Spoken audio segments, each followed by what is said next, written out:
আসসালামু আলাইকুম, সবাইকে স্বাগত জানাচ্ছি ঢাবি খ ও বিভাগ পরিবর্তন 5.0 প্রেজেন্স কোয়েশ্চেন সলভ ফাউন্ডেশন ক্লাসে সবাইকে স্বাগত জানাচ্ছি। সবাই একটু ক্লাসটাতে জয়েন করে ফেলো এবং তোমার যে বন্ধুরা আছে তাদেরকে একটু মেনশন করো ক্লাসে।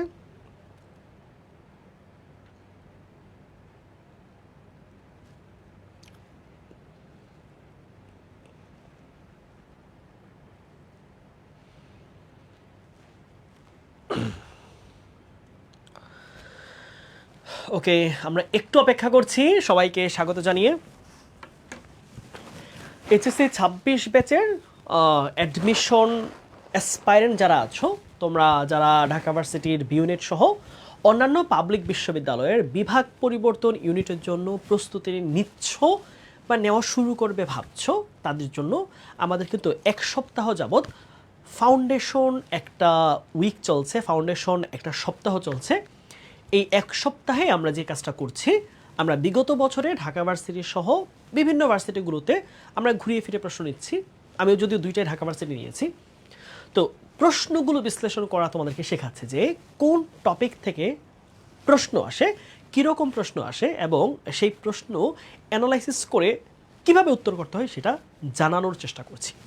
সো যারা যারা ক্লাসটা গত ক্লাসে করেছিলা, গত ক্লাসে আমরা 25-26 বা একদম সর্বশেষ যে পরীক্ষাটা হয়েছে সেই বছরের প্রশ্ন আমরা এমসিকিউ রিটেন আমরা দেখেছিলাম। আজকের ক্লাসে আমরা তার আগের বছর 24-25 সেশনে যে প্রশ্নটা আছে এমসিকিউ প্রশ্ন আমরা অ্যানালাইসিস করে সলভ করব এবং রিটেনের যে প্রশ্ন সেটাও বিশ্লেষণ করব, কোথা থেকে এসেছে, কি প্রশ্ন চাওয়া হয়েছিল এবং উত্তরটা কি ছিল। ওকে, তাহলে সবাই একটু কাজ করো, একটু সবাই এই ক্লাসটা একটু শেয়ার করে দাও। হ্যাঁ, দ্রুততম সময়ের মধ্যে আমরা ক্লাসটা শুরু করে দিব। সো সবাই একটা কাজ করো, তোমরা জাস্ট ক্লাসটা একটু শেয়ার করো। তোমার যে বন্ধুরা আছে বা গ্রুপ আছে তোমরা ক্লাসটা শেয়ার করে দিলে ভাইয়া শুরু করে দিব। হ্যাঁ, জাস্ট আমি আরেকটু টাইম নিব, আমি দ্রুততম সময়ের মধ্যে ক্লাসটা শুরু করে দিব। সো দ্রুত একটু সবাই শেয়ার করো, যে কোনো সময় কিন্তু ক্লাস শুরু করে দিব। সো শেয়ার করে ফেলো দ্রুত। হ্যাঁ, কেমন আছেন? হ্যাঁ, ভালো আছি। তোমাদের কি অবস্থা?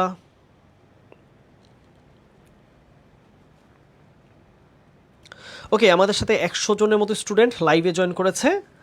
আমরা তাহলে আর দেরি না করি, হ্যাঁ আমরা দেরি না করি, শুরু করছি। হ্যাঁ, ওকে, পরম করুণাময় স্রষ্টার নামে আমরা আজকের এই যাত্রা শুরু করছি।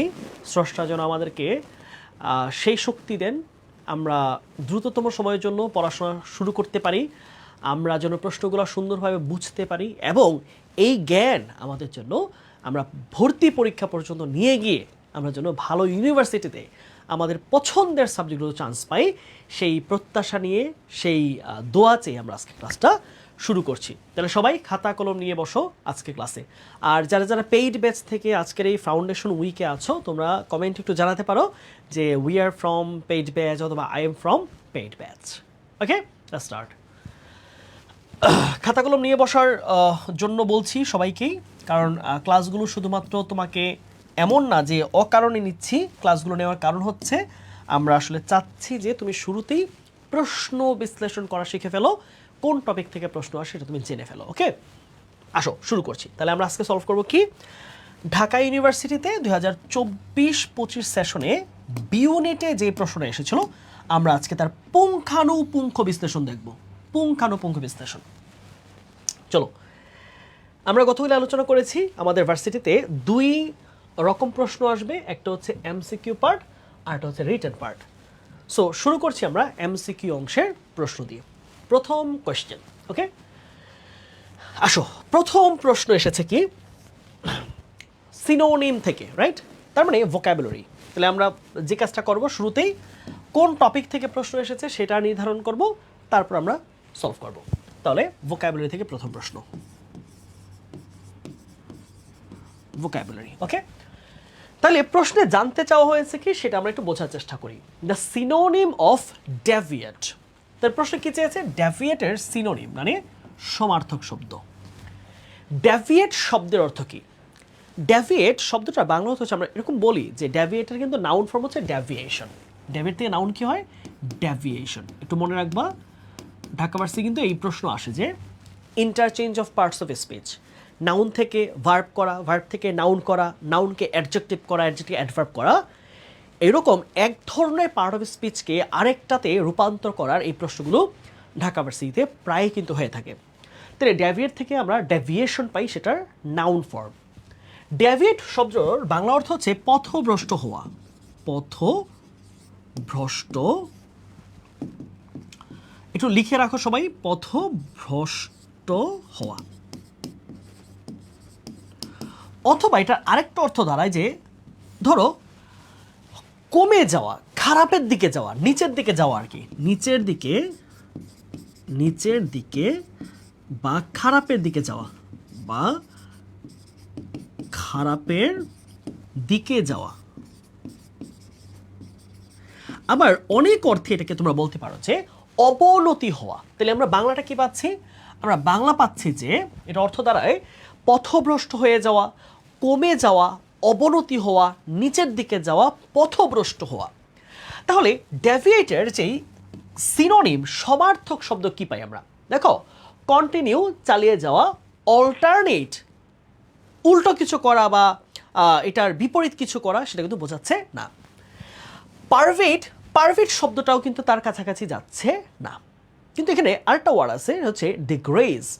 ডিগ্রেস মানে হচ্ছে অবনতি, কমে যাওয়া, খারাপ দিকে যাওয়া। অর্থাৎ কারো ফেম, কারো পপুলারিটি দিন দিন নিচের দিকে যাচ্ছে, কোনো একটা জিনিসের মান বা কোয়ালিটি দিন দিন নিচের দিকে যাচ্ছে, কোনো একটা জিনিসের জনপ্রিয়তা, ধরো কোনো একটা ব্র্যান্ডের জনপ্রিয়তা দিন দিন নিচের দিকে যাচ্ছে, পতন ঘটতেছে, এইটাকে বলা হয় ডিগ্রেস।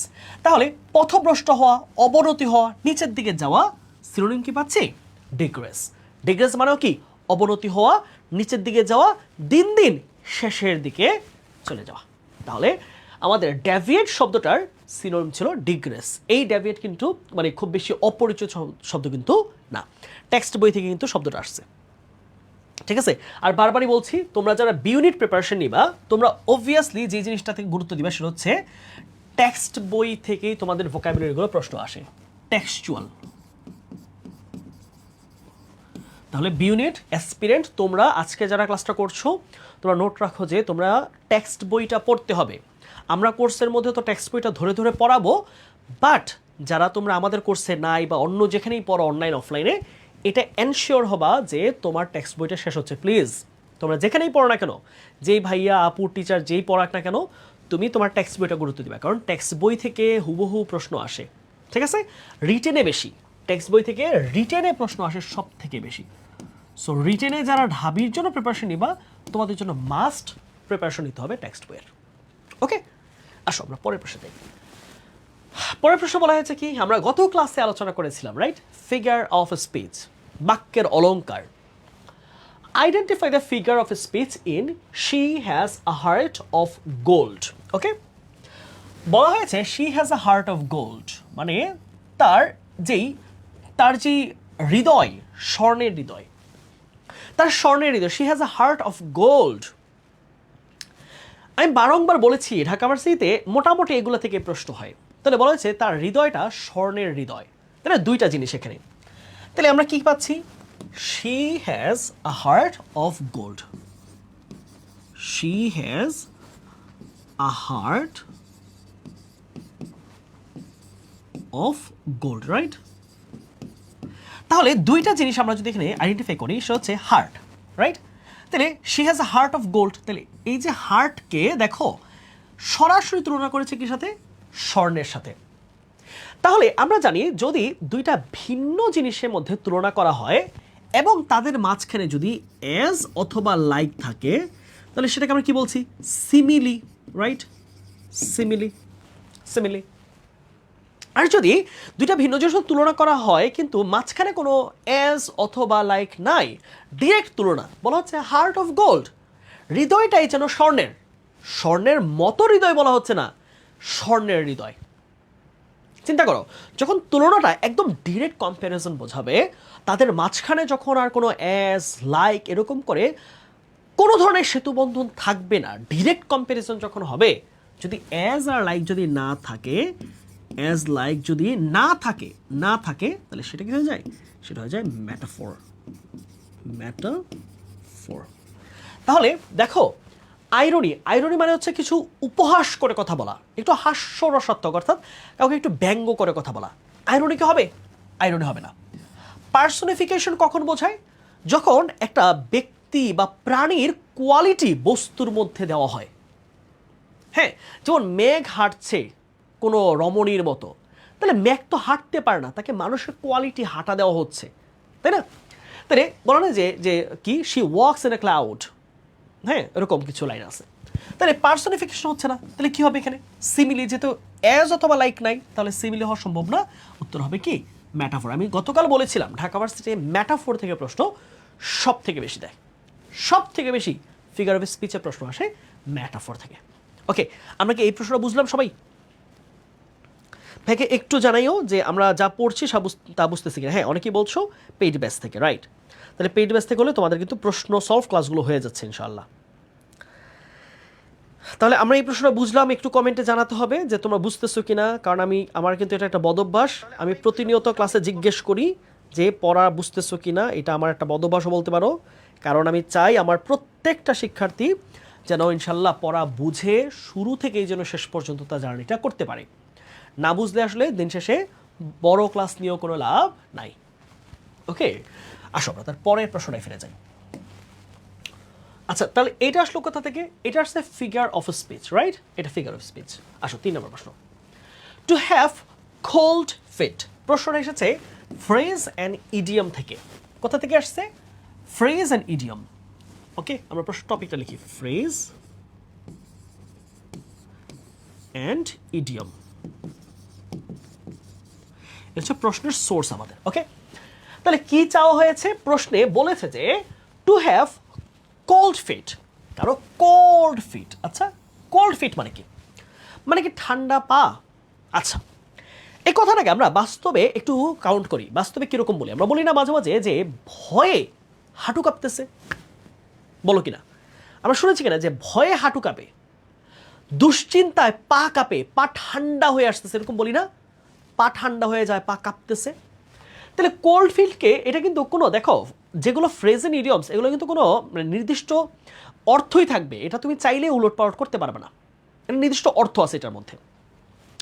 তাহলে এটার অর্থ কি বোঝাচ্ছে? টু হ্যাভ কোল্ড ফিট মানে হচ্ছে, অর্থাৎ সে খুব, কি বলা যায়, সে খুব নার্ভাস হয়ে যাওয়া, সে খুব দুশ্চিন্তাগ্রস্ত হয়ে যাওয়া। আমরা যখন ভয় পাই, নার্ভাস ফিল করি, তখন কি হয়? পা কাঁপে। যেমন ধরো কেউ যদি ভাইবা বোর্ডে যায়, ভাইবাতে গেলে কি হয়? যখন সে প্রশ্ন পারতেছে না, একের পর এক যখন তার ভাইবা বোর্ডের টিচার প্রশ্ন করতেছে, তখন পা কাঁপে, কারণ তার প্রিপারেশন ভালো না। আবার যখন দেখা যায় যে কোনো টিমের সাথে খেলা পড়ছে, ওই টিম খুবই ভালো খেলতেছে, তখন ওই যে বিপক্ষ দলেরও কিন্তু পা কাঁপে, অর্থাৎ তাদের দলে প্রচণ্ড ভালো প্লেয়ার, তারা ভালো খেলতেছে, গোলের পর গোল দিচ্ছে, আমরা পারতেছি না, পা কাঁপে। অর্থাৎ যখন আমরা কোনো একটা সিচুয়েশনকে হ্যান্ডেল করতে পারি না, আমরা যখন এটা আমাদের আয়ত্তে থাকে না, আমরা যখন নার্ভাস ফিল করি, তখনই বলি পা কাঁপতেছে, অর্থাৎ টু হ্যাভ কোল্ড ফিট। তাহলে মিন টু ফিল কোল্ড, এটার অর্থ কি বোঝায় ঠান্ডা লাগা? না, খেয়াল রাখতে হবে যে ফ্রেজ এন্ড ইডিয়মসগুলো সরাসরি তার কাছাকাছি কোনো অর্থ কিন্তু দেয় না, এগুলো ভিন্ন কিছু বোঝায় সাধারণত, most of the cases. To become busy, ব্যস্ত, না সেটাও বোঝায় না। টু বিকাম নার্ভাস, হ্যাঁ, অর্থাৎ একটু দুশ্চিন্তাগ্রস্ত, একটু নার্ভাস হলে বলা হয় to have cold feet. Two disagree, না সেটাও ডিসএগ্রি হতেও কিন্তু আমাদের কোল্ড ফিট বা পা কাঁপার কোনো ব্যাপার আসে না। তাহলে সঠিক উত্তর কোনটা? সঠিক উত্তর হচ্ছে to have, to become nervous. Okay, আসো তারপর প্রশ্ন। মেনি পিপল, এইটা আসছে আমাদের রাইট ফর্ম অফ ভার্ব থেকে। হ্যাঁ, রাইট ফর্ম অফ ভার্ব এই টপিক থেকে আসছে, রাইট ফর্ম অফ ভার্ব। ওকে, আমরা টপিকটা একটু নোট ডাউন করে ফেলি। কি প্রশ্ন করা হয়েছে? এটা খুব সহজ প্রশ্নই ছিল, আমার কাছে কঠিন মনে হয় নাই। তারপর একটু দেখো কিভাবে অ্যান্সার করবা। Many people dash fake news on social media, অর্থাৎ অনেক মানুষ সামাজিক যোগাযোগ মাধ্যমের মধ্যে ফেক নিউজ ছড়ায় যেটা dash by checking carefully the source of information, যেটা কিনা তার তথ্যটার যে সোর্স বা উৎস আছে সেটা খুঁজলে সহজেই সেটা বের করা যায় যে কোনটা ফেক নিউজ। আচ্ছা, এখানে একটা সিম্পল সিমটম দেখো, সুন্দর একটা সূত্র তোমাকে বের করার চেষ্টা করো। এই যে বাই দিলে সাধারণত কিন্তু চিন্তায় আসে, মাথায় আসে যে এইটা প্যাসিভ প্যাটার্নের একটা সেন্টেন্স হতে পারে। তাহলে আমি একটা সিমটম ধরে একটু আইডেন্টিফাই করার চেষ্টা করি যেটা প্যাসিভ প্যাটার্নে হতে পারে, রাইট? প্যাসিভ। তাহলে কি দাঁড়াচ্ছে? প্যাসিভ আছে কোনটা? শুধু আইডেন্টিফাইড, এটা প্যাসিভ না, এটা ভার্বের পাস্ট টেন্স, এটা প্যাসিভ না। এইটাও পাস্ট টেন্সে আছে, এইটাও প্যাসিভ না। ক্যান বি আইডেন্টিফাইড, হ্যাঁ এটা প্যাসিভে আছে। তারপর হচ্ছে ইজ বিং, এখানে তো V3 নাই, তাহলে V3 না থাকলে এটাও কিন্তু প্যাসিভ হয় নাই।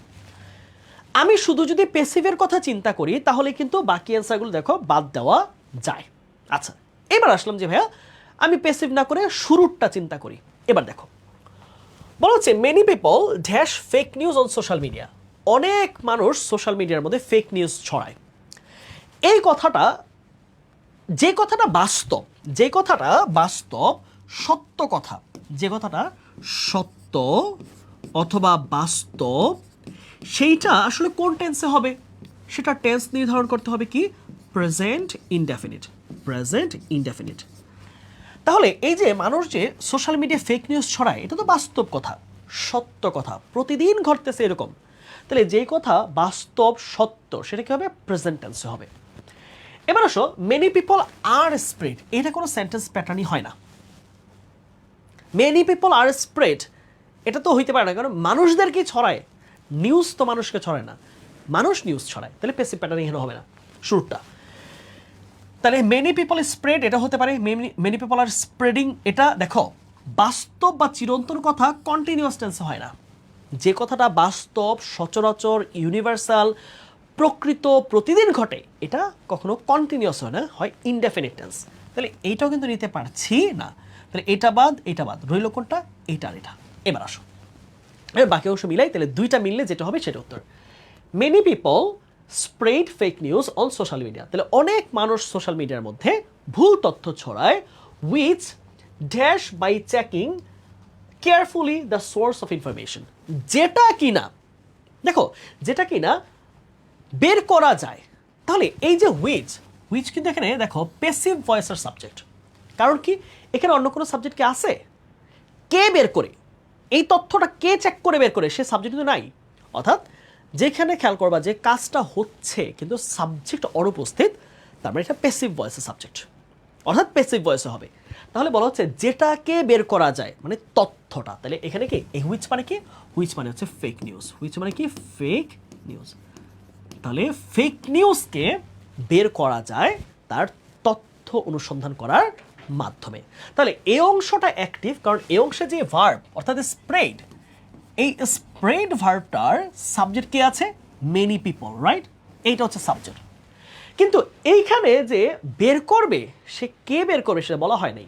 তাহলে এইটা প্যাসিভ ফর্মেট আছে। উত্তর কোনটা হবে? উত্তর হবে প্যাসিভ। তাহলে কোনটা হবে? Spread can be identified. তাহলে বাংলা কি দাঁড়ালো? বাংলা দাঁড়ালো many people spread fake news on social media, অনেক মানুষ সামাজিক যোগাযোগের মাধ্যমে ভুল তথ্য ছড়ায় which can be identified by checking carefully the source of information, যেটা কিনা তার তথ্যের যে সূত্র অনুসন্ধান করে সহজেই বের করা যায়। তাহলে সহজেই বের করা যেতে পারে, কে বের করে সেটা যেহেতু বলে নাই, তাই আমরা প্যাসিভ ফর্মেটেই অ্যান্সারটা করতে হবে। আশা করেছি এটা বুঝতে পেরেছো। হ্যাঁ, এটা খুব বেশি কঠিন ছিল না। সাধারণত যারা আমাদের ক্লাসগুলো করছিল, হ্যাঁ তারা মোটামুটি এই অ্যান্সারটা খুব অনেকে এসে কমেন্ট করেছে বা আমাদের রিপ্লাই দিয়েছিল যে ভাইয়া আমরা পারছি, এটা ইজি ছিল, কঠিন ছিল না তেমন। আচ্ছা, আরেকটা প্রশ্ন, তোমরা অনেকেই এখন একটু কোয়েশ্চেন করবা যে ভাই অনেক জিনিস কঠিন লাগে। হ্যাঁ, এই আসো,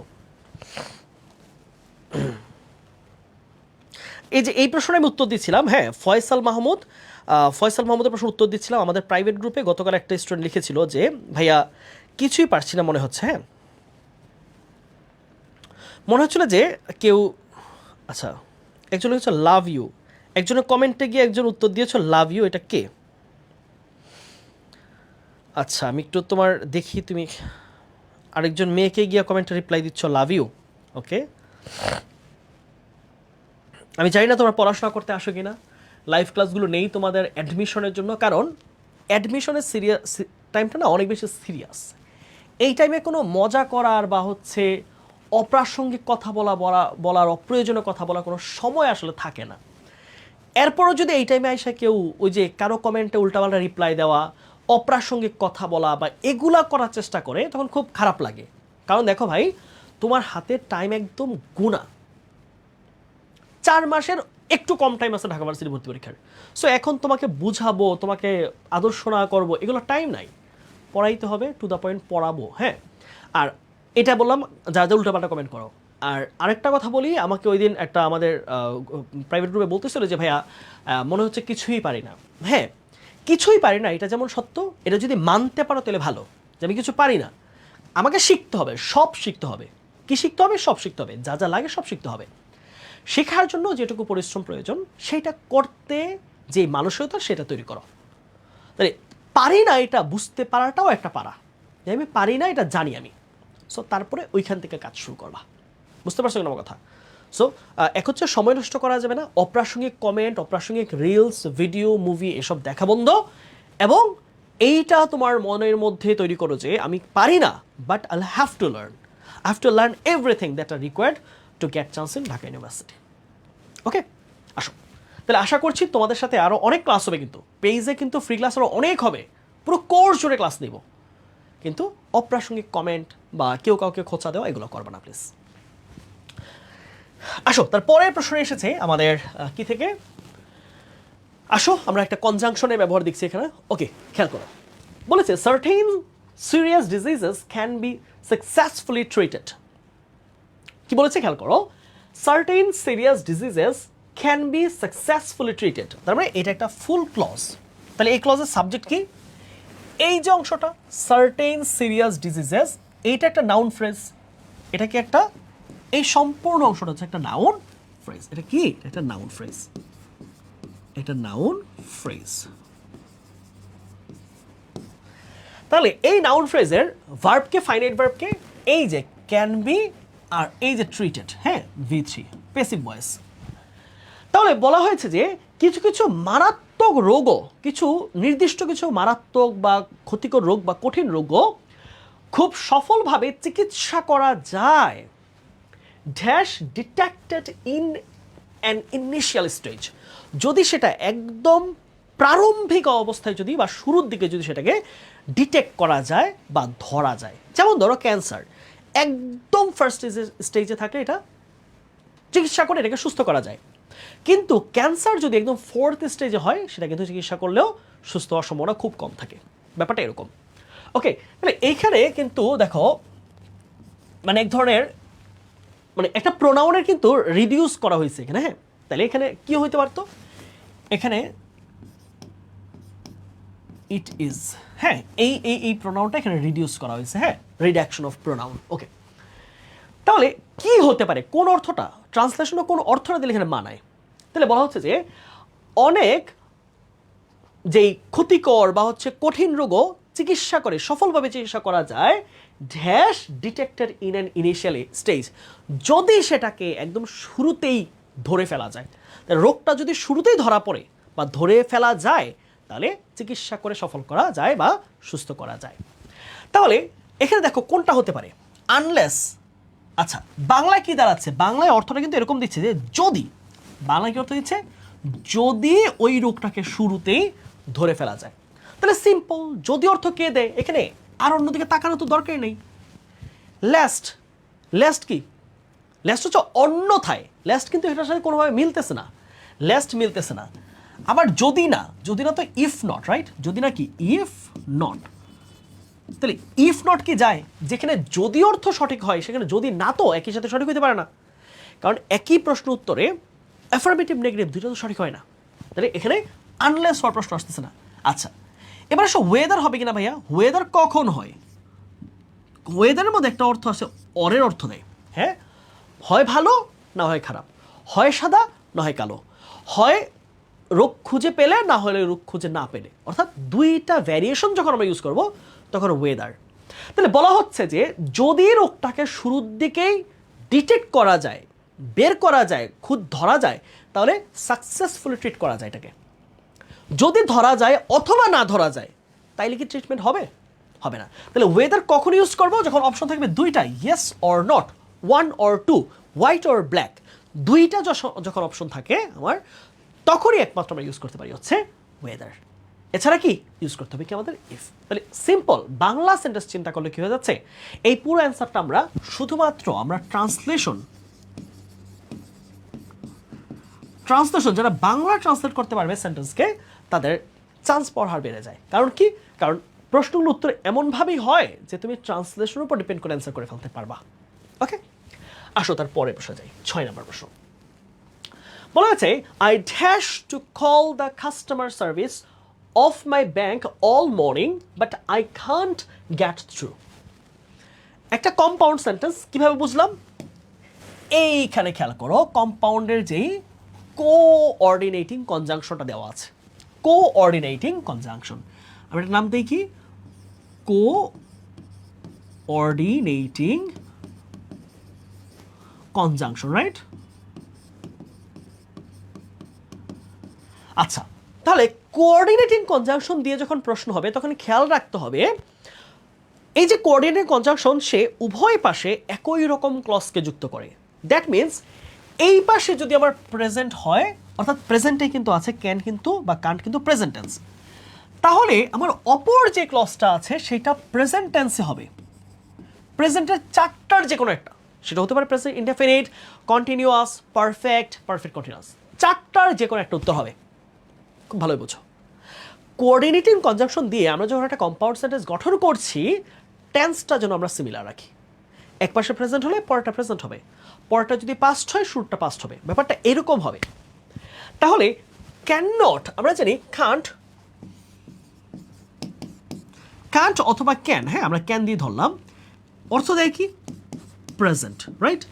আর কুড অ্যান্সার দিয়ে কিসের? পাস্টের। আমার কথা বুঝতে পারছো? তাহলে পাস্টে যদি কোনো কিছু থাকে তাহলে সেটা উত্তর হতে পারবে না কোনোভাবেই। তাহলে ট্রাইড পাস্ট টেন্স বাদ দাও, উড উইলের পাস্ট ফর্ম বাদ দাও, হ্যাড পাস্ট টেন্স বাদ দাও, তাহলে একটাই রইল present tense, have been trying, present perfect continuous. তাহলে কেন প্রেজেন্ট পারফেক্ট হলো? দেখো বলা হচ্ছে অল মর্নিং, পুরো সকাল জুড়ে হয়তো তার ব্যাংক অ্যাকাউন্টে কোনো ঝামেলা হয়েছে, সে কাস্টমার সার্ভিসে কল দিচ্ছে বারবার, সারা সকাল ধরে কল দিচ্ছে, but I can't gate through, কিন্তু তারা ধরছে না, পিক করছে না, আমি তাদের সাথে যোগাযোগ করতে পারছি না। গেট থ্রু মানে কারোর সাথে যোগাযোগ করা, সংযোগ স্থাপন করা।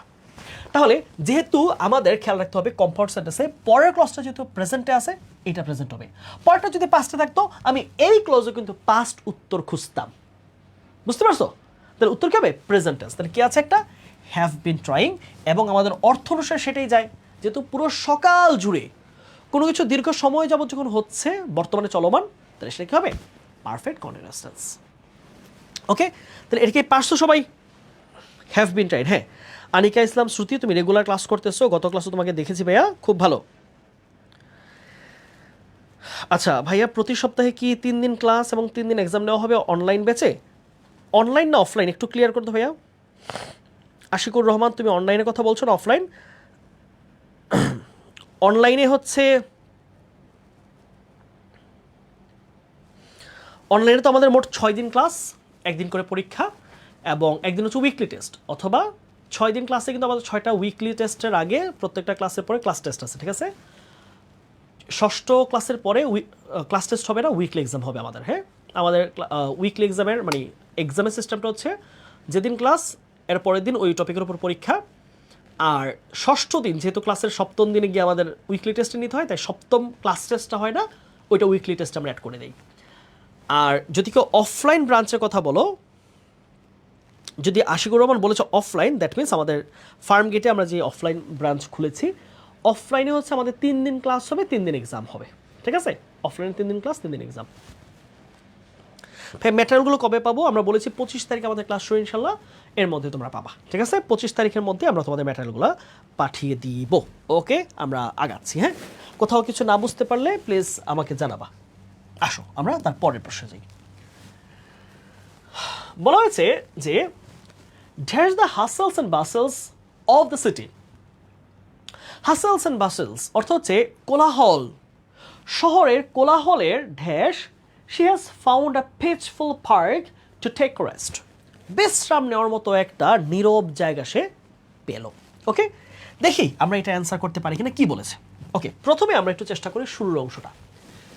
The hassles and bustles of the city. এখানে দেখো দ্য সিটি, এটা তো একটা প্রিপোজিশনের পরে একটা অবজেক্ট বলতে পারো বা একটা এক্সটেনশন, কিন্তু এইটুকু অংশে কিন্তু কোনো রকম সাবজেক্ট কিন্তু নাই। আছে? কোনো সাবজেক্ট নাই। কোনো ফাইনাইট ভার্ব আছে? নাই। এখানে কোনো সাবজেক্টও নাই, ফাইনাইট ভার্বও নাই। দ্যাট মিনস এটা হচ্ছে একটা শুধুমাত্রই ফ্রেজ, শুধুমাত্রই ফ্রেজ।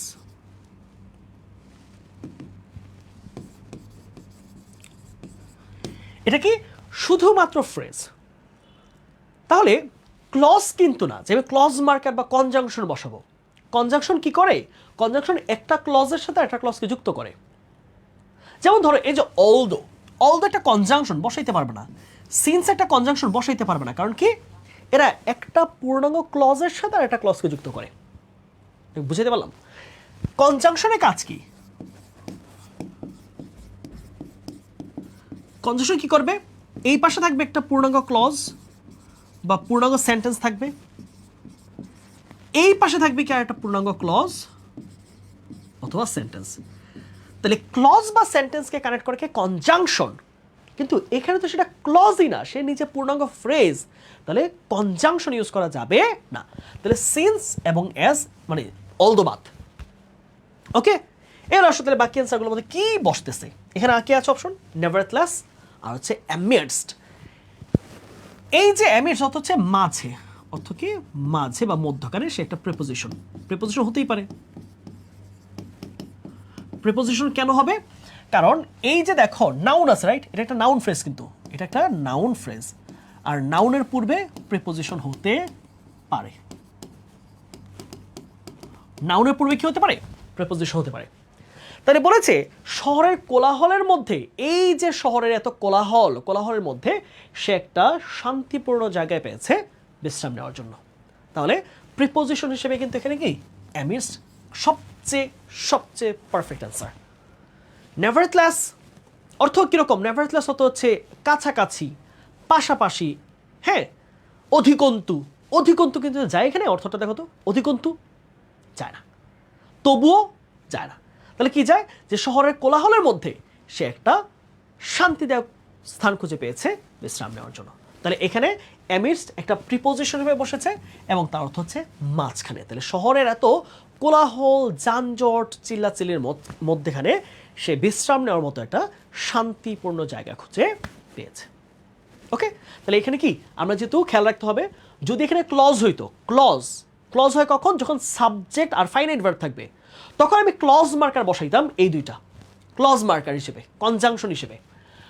আর যেহেতু এখানে শুধুমাত্র একটা ফ্রেজ আছে, কোনো ক্লজ নাই, তাহলে ফ্রেজের পূর্বে কি বসতে পারে?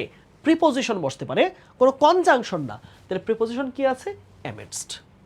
ওকে, আচ্ছা চলো পরেরটা। 8 নম্বর প্রশ্ন আসছে কন্ডিশনাল থেকে। কন্ডিশনাল থেকে প্রশ্ন প্রত্যেকবার আসে, প্রতিবার। গতকাল দেখাইলাম 2টা আসছে 25-26-এ, এর আগেও থেকে একটা আসছে। বলেছে if Rana had not been imprisoned. Imprison মানে হচ্ছে, ইমপ্রেজন শব্দের বাংলা অর্থ কি? কারাবন্দী হওয়া। ইমপ্রেজন শব্দের বাংলা অর্থ হচ্ছে কারাবন্দী হওয়া। এইটা কিন্তু V3-তে আছে। ওকে, বলেছে if Rana had not been imprisoned, passive ভয়েসে কিন্তু রানাকে যদি কারাবন্দী করা না হতো, প্যাসিভ ভয়েস কিভাবে বুঝলাম? হেডের পরে সরাসরি V3 না হয়ে কি আছে? মাঝখানে বিন আছে। রানাকে যদি কারাবন্দী করা না হতো, আচ্ছা কোন টেন্সে, এইটা আমাদের জানাটা বেশ জরুরি। কিসে আছে? ইফ যুক্ত ক্লজটা কিসে আছে? Had been plus V3। তাহলে কিসে? Past perfect tense. ওকে, তাহলে এই পাশে যদি পাস্ট পারফেক্ট থাকে তাহলে কোন কন্ডিশন এটা? এটা থার্ড কন্ডিশন। তাহলে থার্ড কন্ডিশনের পরের অংশ কি হবে? উড অথবা কুড, গত ক্লাসে পড়াইছি মনে থাকার কথা, অথবা মাইট, সাথে কি হবে? সাথে যুক্ত হবে হচ্ছে হ্যাভ প্লাস V3। এই হচ্ছে আমাদের প্যাটার্ন অথবা স্ট্রাকচার। থার্ড কন্ডিশনে আমাদের যেই কনসিকোয়েন্স পার্টটা বা ইফেক্ট পার্টটা বা রেজাল্ট পার্টটা আছে ওটা কি হয়? ওইটা হবে উড হ্যাভ, কুড হ্যাভ অথবা মাইট হ্যাভ প্লাস ভার্বের পাস্ট পার্টিসিপল ফর্ম। ওকে, তাহলে দেখি আমরা কোথায় would have, could have, might have আছে। তাহলে হ্যাড না, হ্যাড হবে না, উড হ্যাভ বা কুড হ্যাভ হবে। উড নট হ্যাভ বিকাম, এটা কিন্তু ঠিকঠাক মনে হচ্ছে, রাইট? উইল বসবে না, কাটা। হ্যাজও বসবে না, এটাও কাটা। তাহলে একটাই অপশন আছে, উড নট হ্যাভ, এটাও নেগেটিভ আছে। আর বিকাম কিন্তু V3-তে আছে। কারণ কি? কারণ আমরা জানি যে কাম অথবা বিকামের তিনটা ফর্মেট সেম। তাহলে বিকাম, এটা হচ্ছে V1, তারপর হচ্ছে বিকেম, এটা হচ্ছে V2, এবং বিকাম আবার এটা হচ্ছে V3। তাহলে বুঝতে পেরেছো? এটা থার্ড কন্ডিশন থেকে আসার প্রশ্ন, প্রত্যেকবার প্রশ্ন আসে থেকে। ওকে, আসো ভেরা, তারপরের প্রশ্ন যাই আমরা। বলেছে যে many people are increasingly interested in sustainable living which has sparked a dash in eco-friendly products। বাংলাটা এরকম যে অনেক মানুষ, বাংলাটা কি দাঁড়াচ্ছে? যে অনেক মানুষ এখন ইনক্রিজিংলি ইন্টারেস্টেড। আচ্ছা খেয়াল করো, এই যে ইন্টারেস্টেড এটা একটা অ্যাডজেক্টিভ, রাইট? এটা কি? এটা একটা অ্যাডজেক্টিভ। ইনক্রিজিংলি এর বাংলা কি? ইন্টারেস্টেড বাংলা কি? আগ্রহী হয়ে হচ্ছে, অনেক মানুষ আগ্রহী। তাহলে বলতেছে যে অনেক মানুষ আগ্রহী হচ্ছে, অনেক মানুষ আগ্রহী হচ্ছে। তাহলে এটা কি? এই যে অ্যাডজেক্টিভকে মডিফাই করেছে, তাহলে এটা কি হবে? এটা হচ্ছে একটা অ্যাডভার্ব। এটা হচ্ছে একটা অ্যাডজেক্টিভ, এটা হচ্ছে একটা অ্যাডভার্ব। ওকে, আর এই যে মেনি পিপল আর, এটাকে আমরা বলেছি linking verb. Linking verb. Okay, আসো তাহলে বলা হচ্ছে many people are increasingly interested in sustainable living. মানে এই যে সাস্টেইনেবল লিভিং অর্থাৎ মানে দীর্ঘদিন বেঁচে থাকা বা এগুলাতে মানুষ দিন দিন খুব আকৃষ্ট হচ্ছে, আগ্রহী হচ্ছে। উইথ, যেটা হ্যাজ এ স্পার্ক, স্পার্ক মানে বাড়িয়ে দেওয়া, স্পার্ক আর dash in eco friendly products. আচ্ছা, যেটা কিনা পরিবেশ বান্ধব যে পণ্যগুলো আছে সেগুলোর ক্ষেত্রে এটা কি করেছে? খেয়াল করো, যখন তুমি একটা জিনিস বেশি ইউজ করবা বা ওই জিনিসটা পছন্দ করবা, ওইটার কি দাম বাড়বে, দাম বাড়বে, কমবে না। তাহলে আমরা জানি স্পার্ট যেহেতু আর্টিকেল আছে, আর্টিকেলের পরে কি বসে? একটা নাউন বসে। কি বসে? একটা নাউন বসে। তা নাউন খোঁজো। ডিক্লাইন, ডিক্লাইন, ডিক্লাইন, ডিক্লাইনেশন হইতো, ডিক্লাইনেশন এটা এটা এটা ভার্বে আছে। ক্যাটাস্ট্রফি এটা নাউন, ওকে। সার্চ এটা নাউন, আন্ডারস্ট্যান্ডিংও নাউন। আচ্ছা, আন্ডারস্ট্যান্ডিং কোনোভাবে যায়? যখন মানুষ সাস্টেইনেবল লিভিংয়ে অভ্যস্ত হচ্ছে, আগ্রহী হচ্ছে, তাহলে কি হবে? ইকো ফ্রেন্ডলি জিনিসের দাম বাড়বে, দাম বাড়বে। ডিক্লাইন মানে কমা, ক্যাটাস্ট্রফি মানে হচ্ছে ধ্বংস, বড় রকম বিধ্বংস। সার্চ মানে হচ্ছে বৃদ্ধি, সার্চ মানে কি? বৃদ্ধি। তাহলে বোঝাচ্ছে যে ইকো ফ্রেন্ডলি যে জিনিসপত্রগুলো আছে, হ্যাঁ ইকো ফ্রেন্ডলি অর্থাৎ যেগুলো পরিবেশের ক্ষতি করে না, মানব জীবনের ক্ষতি করে না, সেই জিনিসের এখন চাহিদা অথবা দাম দিন দিন বেড়েই যাচ্ছে। সার্চ মানে বৃদ্ধি, অনেক বেশি বৃদ্ধিকে বলা হয় সার্চ। বোঝা গেল? এটা থেকে আসছে, ভোকাবুলারি থেকে প্রশ্ন আসছে। ওকে, তাহলে এই প্রশ্নটা ক্লিয়ার সবার? একটু ল্যাগ করতেছে? আচ্ছা তোমরা একটু জানাও তো যে ক্লাসে কি একটু ল্যাগ করছে কিনা, আমার কাছে মনে হচ্ছে একটু স্লো যাচ্ছে সব কিছু।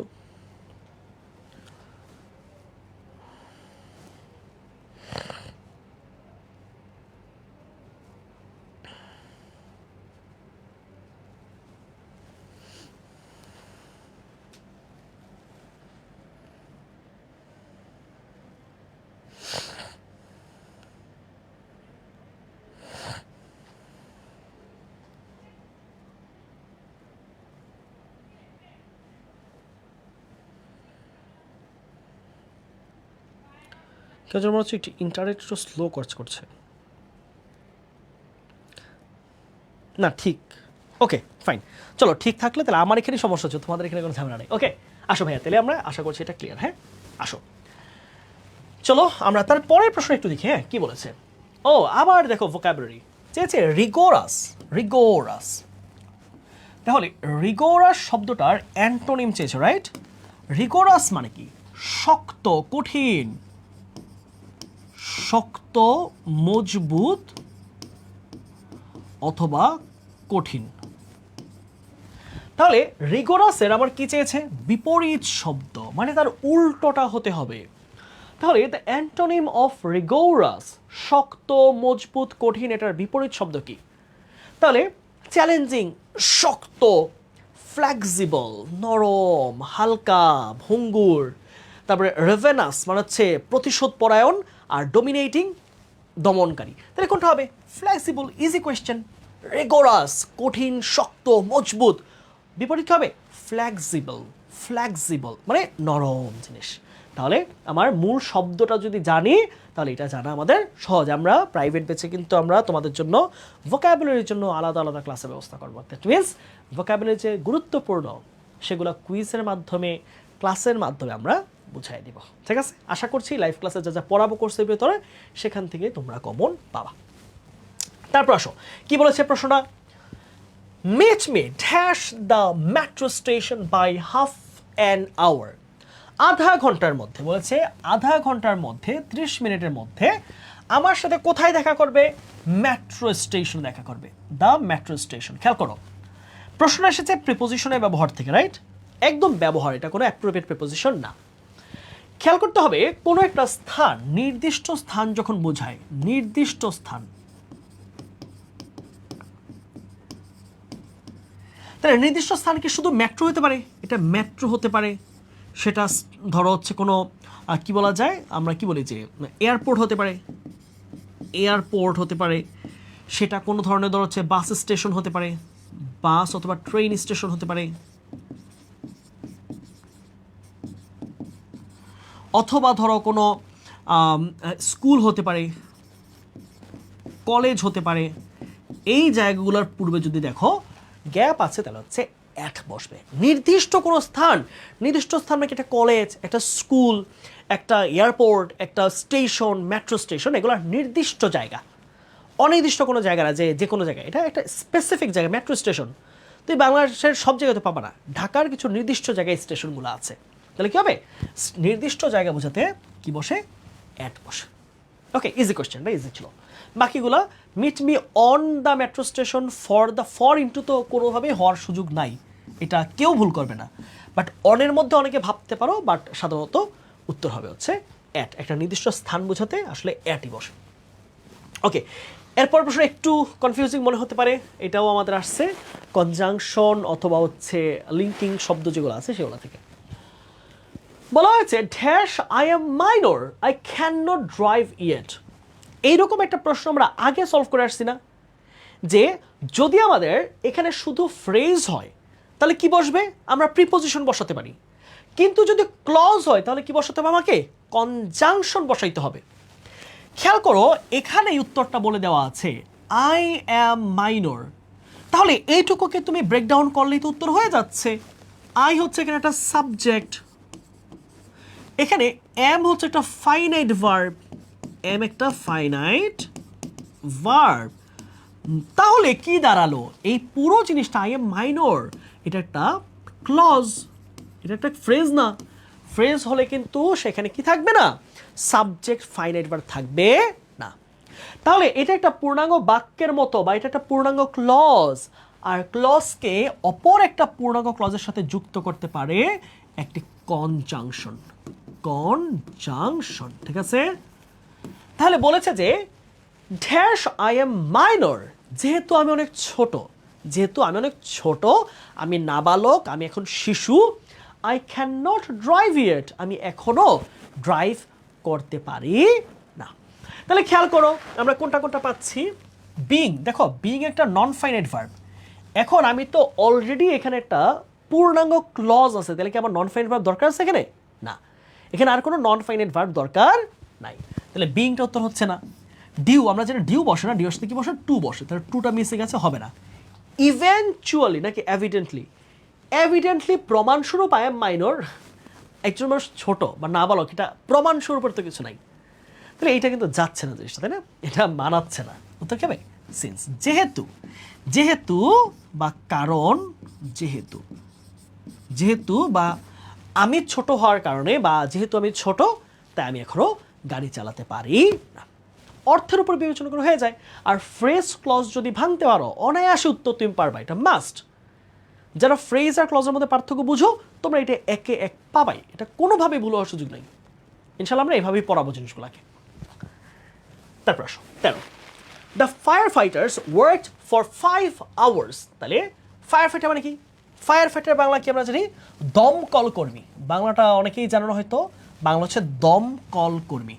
দমকল কর্মী, দমকল কর্মী। ওকে, তারপর হচ্ছে দমকল কর্মীরা যারা আগুন নেভায় তারা 5 ঘন্টা কাজ করলো to dash the blaze. Blaze মানে আগুন, ব্লেজ মানে আগুন বা আগুনের শিখা।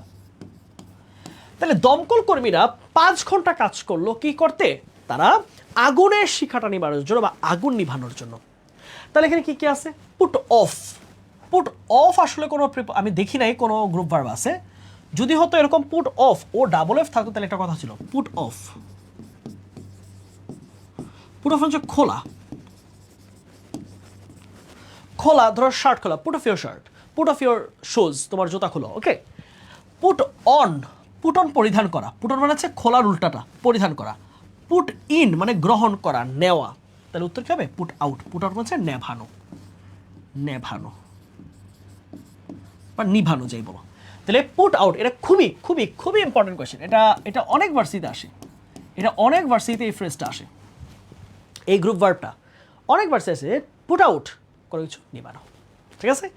ওকে, তারপর প্রশ্ন 14, he went to the hospital after dash on the head with a bottle. ওকে, আসো আমরা এটা একটু অ্যান্সার করার চেষ্টা করবো। বেশ মজার একটা প্রশ্ন, একটু কমপ্লেক্স, একটু কমপ্লেক্স।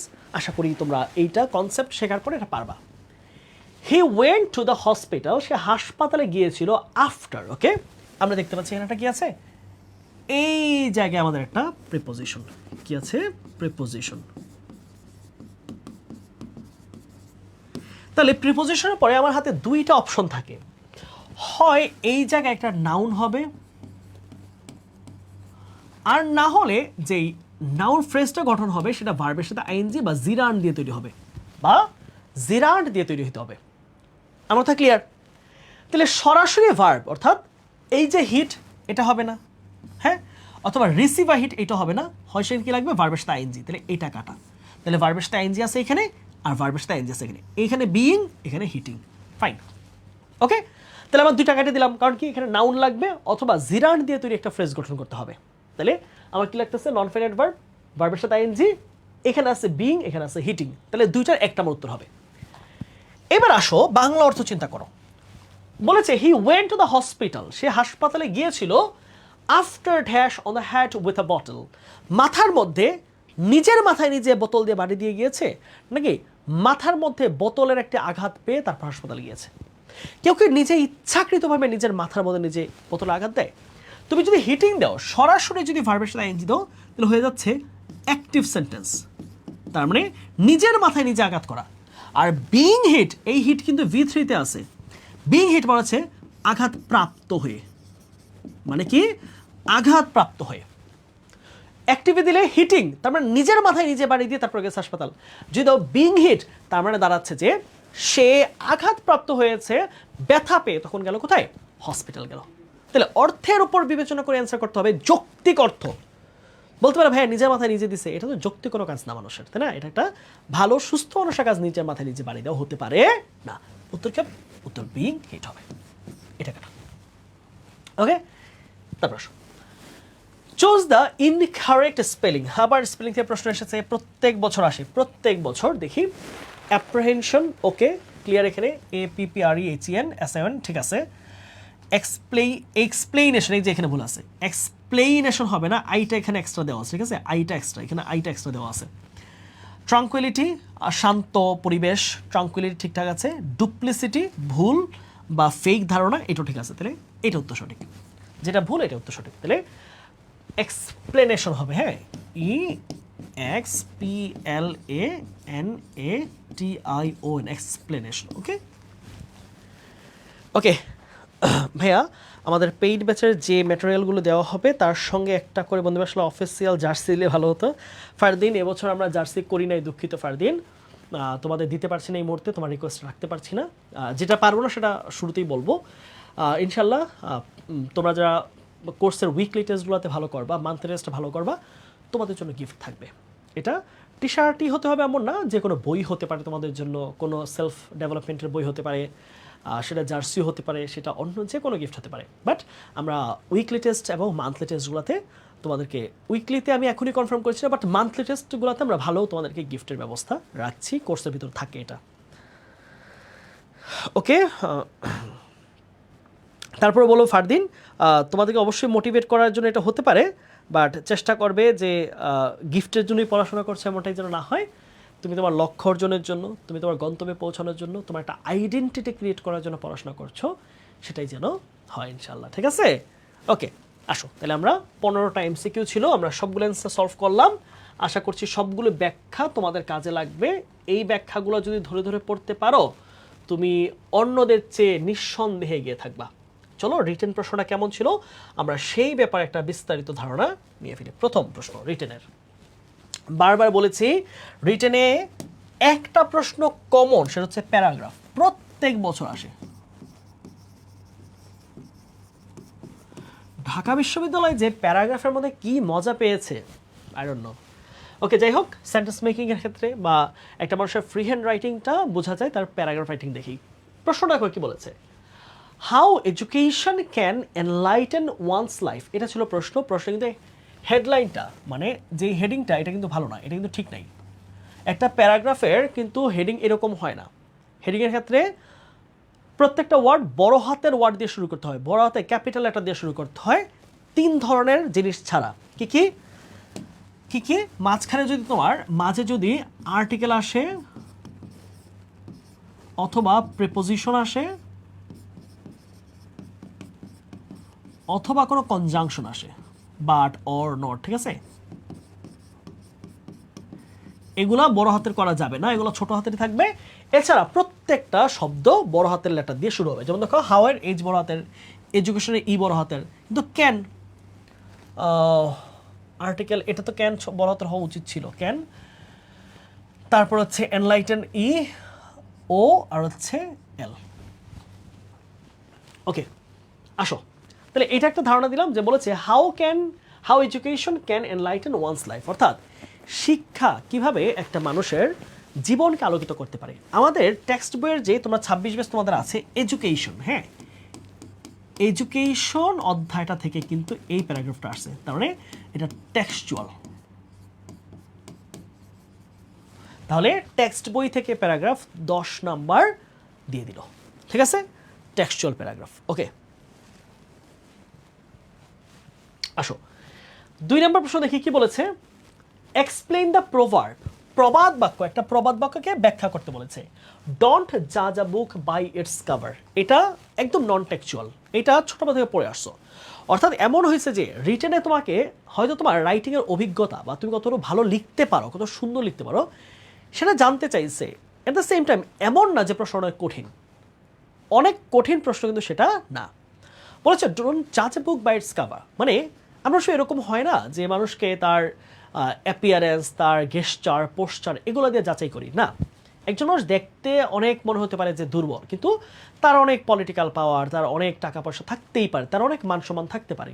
সো এই যে মানুষের বাহিরের দিকটা দেখে তাকে বিচার বিবেচনা না করা, তার সম্বন্ধে জানা, তার মেধা, তার পড়াশোনা, তার জ্ঞানই যে তার প্রধান পরিচয়, সেটাই কিন্তু এখানে বলতে বলা হয়েছে। So 5 mark. আর লাস্ট একটা বলেছিলাম কমন, সেটা কি, সেন্টেন্স মেকিং। এ দেখো সেন্টেন্স মেকিং আসবেই। কি কি দিয়েছে, অন দ্য ইভ অফ, প্রাককালে বা শুরুতে, ভায়োলেশন, ভঙ্গ, ফার্ভেন্টলি কি দিয়েছে, উই ফার্ভেন্টলি বিলিভ ইন আওয়ার বস। ওকে, মানে হচ্ছে একদম দৃঢ়ভাবে, কনসিকোয়েন্স, ফলাফল, অ্যাপ্রিশিয়েট, কাউকে প্রশংসা করা। শব্দগুলোর মধ্যে আমার কাছে মনে হয় যে এই শব্দটাই একটু তোমাদের অপরিচিত হতে পারে। বাকি কনসিকোয়েন্স মানে কোনো কিছুর ফলাফল, অ্যাপ্রিশিয়েট প্রশংসা করা, ভায়োলেশন ভঙ্গন, আমরা বলি না যে violation of traffic law, on the eve of 21st century, 21 শতকের প্রাককালে বা 21 শতকের শুরুতে। তাহলে এগুলো দিয়ে সেন্টেন্স কীরকম হতে পারে? যেমন দেখো, on the eve of the report was released on the eve of the election. তাহলে নির্বাচনের একদম শুরুর দিকেই এই রিপোর্টটা প্রকাশ করা হয়েছিল। ভায়োলেশন মানে লঙ্ঘন, this is a serious violation of the law, এটা আইনের একটা মারাত্মক লঙ্ঘন, বলেছিলাম আইনের লঙ্ঘন। ফার্ভেন্টলি, দৃঢ়ভাবে, উই ফার্ভেন্টলি বিলিভ ইন আওয়ার বস, আমরা আমাদের বসের ওপর খুব দৃঢ়ভাবে বিশ্বাস রাখি। কনসিকোয়েন্স, ফলাফল, he will have to face the consequences of his actions, তার কাজের পরিণতি তাকে ভুগতেই হবে। লাস্ট, অ্যাপ্রিসিয়েট মানে কাউকে প্রশংসা করা, his visit were much appreciated by the boys, তার এই যে ভ্রমণকে তার যেই ছাত্ররা আছে বা ছেলেরা আছে তারা অত্যন্ত প্রশংসা করেছে বা তাদের দ্বারা প্রশংসিত হয়েছে প্যাসিভ ভয়েস। ওকে, তাহলে আমরা রিটেনে কি পাচ্ছি? আজকে রিটেনের প্রশ্নে আমরা পেলাম একটা ছিল হচ্ছে আমাদের প্যারাগ্রাফ, তারপর ছিল কি, তারপর ছিল হচ্ছে প্রোভার্ব এক্সপ্লেনেশন, প্রোভার্ব এক্সপ্লেনেশন, এবং তৃতীয়ত ছিল সেন্টেন্স মেকিং। ওকে, সেন্টেন্স মেকিং। ওকে, তাহলে এই তিনটা আমরা দেখলাম। গতকালও আমরা যা পড়েছিলাম সেখানেও কমন ছিল কি? সেখানে কমন ছিল প্যারাগ্রাফ, সেখানে কমন ছিল সেন্টেন্স মেকিং। তাহলে আমরা এক্সট্রা নতুন করে পেলাম কি? Proverb explanation. এটা প্রোভার্ব হতে পারে এমন না, এটা যে কোনো লাইন হতে পারে। যেমন ধরো এটা প্রোভার্ব না হয়ে হতে পারে কবিতার কোনো লাইন, হ্যাঁ, কবিতার বা পোয়েম এক্সপ্লেনেশন, কবিতা দুইটা লাইন দিয়ে বলবে এটা এক্সপ্লেন করো, তাহলে পোয়েম এক্সপ্লেনেশন। ওকে, তাহলে মোটামুটি রিটেনের প্রশ্ন কোথা থেকে হয় আমরা কিন্তু একটা ভালো আইডিয়া পেয়ে যাচ্ছি। ঠিক আছে, তাহলে সবার কি ক্লিয়ার? রাইটিংয়ের জন্য কয়টা ক্লাস পাবো স্যার? আমরা ইতোমধ্যেই আমাদের রুটিনের মধ্যে 7টা ক্লাস দিয়েছি, 7টার বেশি ক্লাস হবে ইনশাল্লাহ। হ্যাঁ, 7টা ক্লাস দিয়েছি, বাট 7টার বেশি ক্লাস হবে। তোমরা 10টা ধরে রাখতে পারো যে শুধু রিটেন ডেডিকেটেড ক্লাস হবে 10টা। আশা করছি এর মধ্যে হয়ে যাবে। ঠিক আছে, এরপরে অবশ্যই তোমাদের প্র্যাকটিস তো করতেই হবে। প্র্যাকটিস করা ছাড়া উপায় আছে? না, কোনো উপায় নেই। ওকে, বলো আমরা 24-25-এর প্রশ্নটা বুঝেছি সবাই?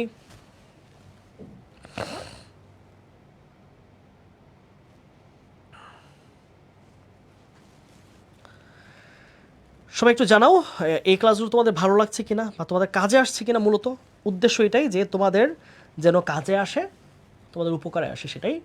আর খুব দ্রুতই কিন্তু আমরা পেইড ব্যাচে ক্লাস শুরু করছি, আর মাত্র অল্প কয়েকদিন বাকি আছে, 11 দিন। 11 দিন থেকে তোমাদের একটা মানে মারদাঙ্গা জার্নি শুরু হবে ইনশাল্লাহ। অর্থাৎ প্রায় 115 দিন টানা দৌড় চলবে। 115 দিনের একটা টানা দৌড়। এর মধ্যে প্রশ্নগুলো বুঝে নাও কোন টপিক থেকে প্রশ্ন আসে, তাহলে আমাদের ক্লাস যখন করব তখন সব প্রশ্ন দেখবে, ইজিলি বুঝবা। ঠিক আছে ভাইয়া, আমি ইংরেজিতে অনেকটা দুর্বল। আশিকুর রহমান, আমি আশা করি আশিক পেইড ব্যাচের ক্লাসগুলো তোমাকে অনেক বেশি হেল্প করবে বোঝার জন্য, এবং আমি সবসময় চেষ্টা করি পেইড ব্যাচে খুবই ডিটেলসে বোঝানোর জন্য, খুব ডিটেলসে বোঝাবো, এবং প্রচুর পরিমাণ ক্লাসে প্রশ্ন সলভ করাই, প্রচুর পরিমাণ। হয়তো তুমি অনেক জায়গায় দেখবো অফলাইনের মধ্যে তেমন প্রশ্ন সলভ করানোর সময় থাকে না, খুব দ্রুত অফলাইনে ব্যাচগুলো শেষ হয়ে যায়, দেখা যায় যে 1 ঘন্টা 1.5 ঘন্টার ক্লাস হয়। আমাদের ক্লাসগুলো হবে 2 ঘন্টা প্লাস। মানে সাধারণত আমি বলেই দিই, তোমরা অনেকে আবার বলবা যে আমি ভাই একটু ফাঁকিবাজি, আমি পড়াশোনা করতে চাই না, অলস। তোমাদেরকে আমি কোর্সে আসার জন্য আসলে অনুরোধ করতে পারছি না বা বলতে পারছি না, কারণ আমরা সেই সব শিক্ষার্থীদেরকেই পড়ানোর জন্য পণ করেছি যারা তীব্র কষ্ট করতে রাজি আছে এবং তাদের স্বপ্নটাও দৃঢ়। তারা চায় আমার একটা আইডেন্টিটি, তারা চায় আমার একটা ভার্সিটি লাগবে, তারা চায় আমার ঢাকা ভার্সিটি লাগবেই। আমি যত দরকার পরিশ্রম করবো, আমি যত দরকার কঠোর পরিশ্রম করব, একবার না পারলে 10 বার চেষ্টা করব। ওই রকম পরিশ্রমী ছেলেমেয়েদেরকে আমরা পড়াবো এবং তাদেরকে আমরা চান্স পাওয়াই। তোমরা রেজাল্ট জানো, আমরা দেখবা প্রত্যেকটা ভার্সিটি রেজাল্ট দিলে দেখবা আমাদের শত শত স্টুডেন্টের স্ক্রিনশটও তোমাদেরকে দিব, তখন বুঝতে পারবা। বুঝছো? ঠিক আছে, ক্লাস রুটিন কবে দিবেন? আমাদের 25 তারিখ ক্লাস, আশা করছি আমরা 20 তারিখের মধ্যে তোমাদের রুটিনটা প্রাইভেট গ্রুপে দিয়ে দিব। ঠিক আছে, ওকে, তাহলে আজকে এখানেই শেষ করছি। সবাই ভালো থাকো, সুস্থ থাকো, সবার জন্য অনেক অনেক অনেক অনেক দোয়া রেখে আজকে এখানেই শেষ করছি। আর যারা যারা এখনও ভর্তি হও নাই কোর্সে, ঠিক আছে, যারা মনে করছো যে ভর্তি হই নাই, হব কি না, তোমরা কিন্তু সময় নষ্ট করছো ভাইয়ারা। কারণ তোমাদের 15 তারিখ পর্যন্ত মানে আগামীকাল পর্যন্ত তোমরা আমাদের ফুল কোর্স অর্থাৎ বই সহ সম্পূর্ণ কোর্সটা এনরোল করতে পারবা মাত্র এই যে দেখো এই 2800 টাকার মধ্যে। তারপরে কোর্স ফিটা কী হবে? নিশ্চয়ই কোর্স ফিটা বাড়বে, সেটা 100 হোক 200 হোক যাই হোক বাড়বে। কোর্স ফি 2800 থেকে সেটা 2900 হতে পারে, 3000 হয়ে যেতে পারে। সো যারা যারা ভাবছো এনরোল করবা কি করবা না, তোমরা করে ফেলো, ঠিক আছে? ওকে, একবার বলেছি পেইড ব্যাচের এগুলো কবে পাবো? পেইড ব্যাচের ক্লাসগুলো মানে বইগুলো তোমরা 25 তারিখের মধ্যে পাবা। 25 তারিখ ক্লাস শুরু, এর আগে পাবা। ভাইয়া আমি অফলাইনে ভর্তি হয়েছি, আমি শিখতে চাই, তবে আমি ইংরেজিতে অনেকটা দুর্বল। সমস্যা নেই, আমাদের সাথে থাকো, আশা করি মানে খারাপ হবে না, ঠিক আছে? ওকে ভাইয়ারা, আজকে এখানেই শেষ করছি। সবাই ভালো থাকো, সুস্থ থাকো এবং ভর্তি পরীক্ষার জন্য মানে নিজেকে প্রস্তুত করো। আমাদের সাথে যারা জার্নিটা শুরু করবা, একটা টাফ জার্নি হবে। পড়াশোনা সহজভাবে বুঝাই দিব, বাট তোমাকে হিউজ পড়তে হবে, হিউজ পরীক্ষা দিতে হবে, প্রত্যেকটা পরীক্ষা তোমাকে দিতে হবে। সেভাবেই প্রস্তুত হবা ইনশাআল্লাহ। সবাই ভালো থাকো, সুস্থ থাকো। আল্লাহ হাফেজ, আসসালামু আলাইকুম।